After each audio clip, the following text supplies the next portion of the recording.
would say, why should we put Colorado dollars when it's going to be solved nationally? But that was... Well, is that why he stopped down? Was he hoping that President Hillary or President Obama would come by and take care of the problem for him? No, I think we don't know what's going to happen nationally on it, and it was that uncertainty that I think was part of the problem.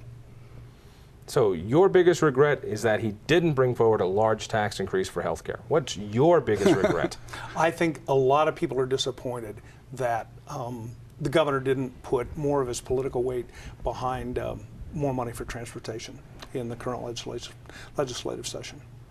What would you want him to do? I thought that the increased tax on the increased vehicle registration fee was a reasonable way to raise money for transportation. But it was yet another example of the Bill Ritter hokey pokey. He puts a proposal out, he takes a proposal in, he puts a proposal around, and he dances it all about. So let's see, he was going to go 1072, then he pulled 1072. He's going to give a $100 fee for cars, then he pulled $100 fees per car. He was going to do something on health care and put a great tax forward, and then he pulled that away. We also have seen leaders that are very inflexible and don't change even though the world changes or the facts change, and I don't think those make good leaders either. I think that was one of President Bush's problem, was that once he was going to do something, he stuck to it regardless of the facts changing or information coming in that it wasn't a good policy. So, you know, I want to say I think the people of Colorado can be proud of Governor Ritter. He's a straight, honest guy, and he's doing a good job for us, and I'm glad we elected him as governor. I took issue with him largely on Senate Bill 199. This was the property tax freeze, the property mill levy freeze to be more precise, which resulted in much higher taxes for many Coloradans who own property. The Denver District Court has declared that is unconstitutional. He says he doesn't care about that. He's going to budget as if it is constitutional, and he's going to appeal this all the way to the Supreme Court. He could have resolved this if only he listened to the Attorney General and asked the voters if this was okay. Now, this passed largely on a partisan vote. You voted in favor of this. Now that it's unconstitutional, do you really want the governor to keep appealing this? Wouldn't it have been wise if he just asked first? This is a $4 billion windfall for the state coming from increased taxes over 10 years alone. I think a guy who says, let's promise Colorado, this is a Colorado promise, I think this was a pretty underhanded way of getting a lot of tax money without asking.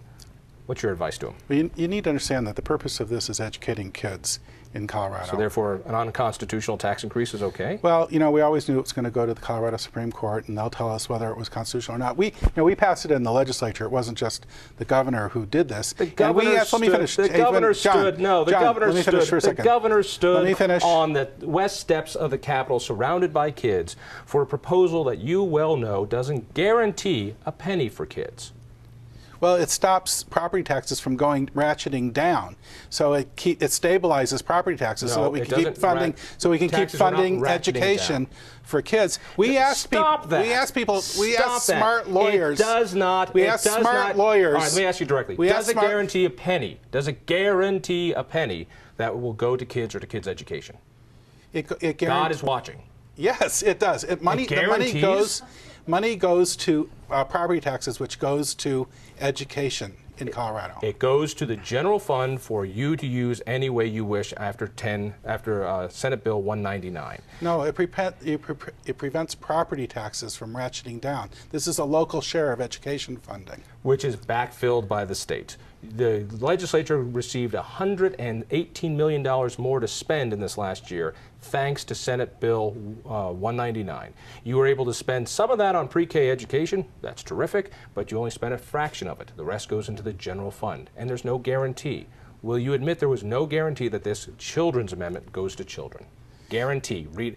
If you want, I'll go to the briefcase and pull out 199 right now. What it does, though, maybe what it does in actuality is help fund education for kids. I didn't say in actuality. I'm talking the letter of the law. Well, all right. This is the reason we passed it was to help fund education for kids. Then That's what we wanted to do. Why didn't you bring it to a vote so people could have a vote on it? Well, it only applies to counties that had votes, that Dee Bruce, now it's been declared unconstitutional. Well, and if the Colorado Supreme Court agrees with that, isn't it though just disingenuous? Will you be that respectful of the Colorado Supreme Court when they say no, we think it is constitutional? I will not be respectful of the governor, who could have solved all this merely by having the respect for voters to ask first. That's all we wanted. It's not the cash.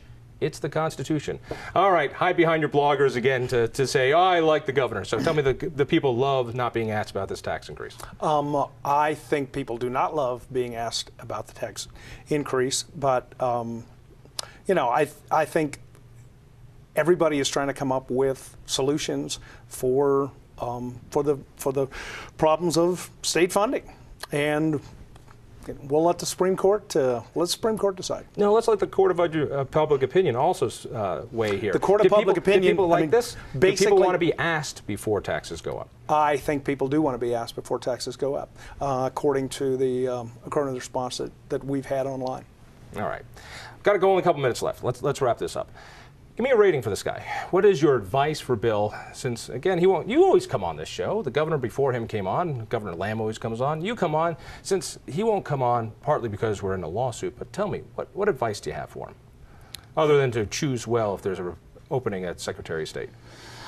I think he should keep going. I think he needs to keep going in the direction of educating the kids, providing a healthcare safety net for Colorado, fixing roads.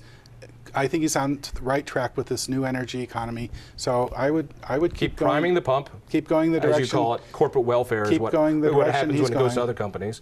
So just keep doing what he's doing. No changes? Ask him a question and I'll think about it for a second. Give the man some advice. Well, it seems to me that Bill Ritter has steered a cautious path so far.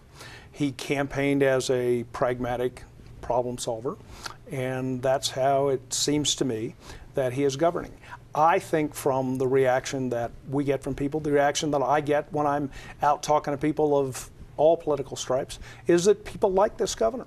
And I think they're willing to... Let me be one of those. It's hard not to like him on a personal level. I think he's a very genuine, good guy. I'm going to agree with you. While I think his politics are steering Colorado to a course that will be very hard to dig out of, he's a guy on a personal level I like. He's a guy I would trust to babysit my kids. I wouldn't say that about you. Well, I do think that the... I have a granddaughter. I babysit my granddaughter. Well, yeah, that's until I make the call to social services. All right, give me a letter grade. Give me a letter grade. 2 years into it. Based on the response that we get off the from the blogs, I would say a B. Give me a letter grade. I'd give him an A. An A? Yeah. Good work. I like that. Ken, thank you. Mark, thank you. I tell you what, tell a friend about independent thinking. Check out our webpage at independenceinstitute.org. We'll see you next week. You jibber jab, bamboozle, nuka noozle, bippity bop, she-gall. You jibber jab, bamboozle, nuka noozle, bippity bop, she-gall. I mean, you keep on talking, but you don't know where to turn it off.